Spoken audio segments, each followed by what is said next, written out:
इस वक्त हमारे सभी सहयोगी अलग अलग शहरों से जुड़ चुके हैं। मनीष प्रसाद श्रीनगर में मौजूद हैं, हमारे सहयोगी अमित पालित हमारे साथ जुड़ चुके हैं, भास्कर मिश्रा, पवन नारा, देश के उन तमाम बॉर्डर जिलों से हमारे साथ हमारे सहयोगी, क्योंकि कल रात की अगर हम बात करें पाकिस्तान ने कोई गड़बड़ी नहीं की। इन तमाम शहरों की तस्वीरें एक एक पहले आपको दिखा दें, उसके बाद हमारे सहयोगियों से इस पर जानकारी लेंगे। जैसलमेर में आप देखें,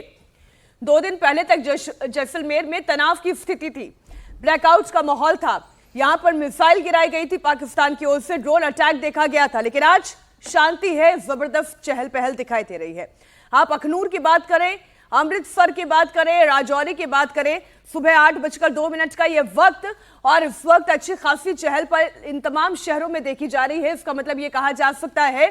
कि बॉर्डर पर शांति बरकरार है, और यह शांति तब तक बरकरार रहेगी जब तक कि पाकिस्तान कोई नापाक हरकत ना करे,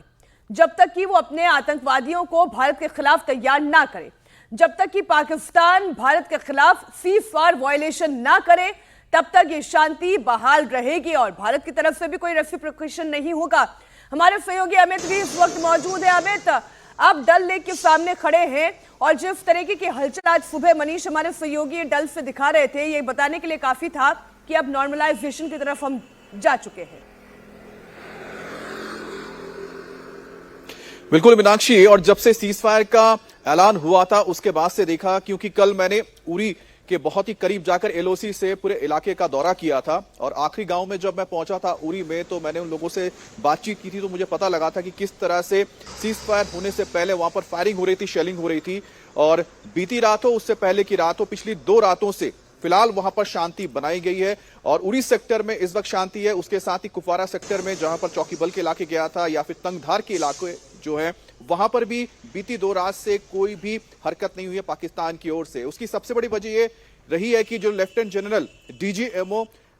खाई साहब ने कहा था कि जब पाकिस्तान की ओर से एलओसी पर सीज फायर को तोड़ा गया था, उसके बाद भारत ने जो जवाब दिया था, तो खास तौर पे कुपवारा सेक्टर, उरी सेक्टर की ओर से जो फायरिंग आर्टिलरी गन ने जवाब दिया था भारतीय सेना की ओर से, उसमें 30 से 40 पाकिस्तानी फौजी मारे गए थे, वो सबसे बड़ा उनके ऊपर हिट था। और साथ ही साथ जो उरी सेक्टर है मीनाक्षी, और साथ ही साथ जो कुपवारा का इलाका पड़ता है, इसके ठीक सामने जो कोटली का इलाका पड़ता है, बाग का इलाका पड़ता है, हजीरा का इलाका पड़ता है, ये सारे वो इलाके हैं जहां पर भारतीय सेना ने काफी सारे ऑपरेशंस किए हैं। क्योंकि जब ऑपरेशन सिंदूर चल रहा था, पाकिस्तान की ओर से लगातार फायरिंग हो रही थी, ये वो इलाके हैं जहां पर पाकिस्तान को मुंहतोड़ जवाब दिया गया। और मुजफ्फराबाद तो महज ही कुछ ही किलोमीटर की दूरी पर है उरी से, और ठीक उससे अगर आगे निकलते हैं तो आप जानते हैं कि वहां पर एबटाबाद यानी रावलपिंडी है, जहां के नूर खान एयर बेस पे भारत ने जब हिट किया था, तो पाकिस्तान को साफ मैसेज दिया था कि अगर आप कोई भी हिमाकत करते हैं, सीज फायर के बाद भी अगर आप नहीं मानते हैं, तो आपको कहां तक जवाब दिया जा सकता है, उसका सबसे बिल्कुल अमित, कल साफ किया गया था हमारी सेना की प्रेस कॉन्फ्रेंस में कि अगर संप्रभुता और अखंडता पर, हमारे देश के पर हमला किया जाएगा तो फिर उसका उतने ही तेजी के साथ जवाब दिया जाएगा, निर्णायक तरीके से जवाब दिया जाएगा।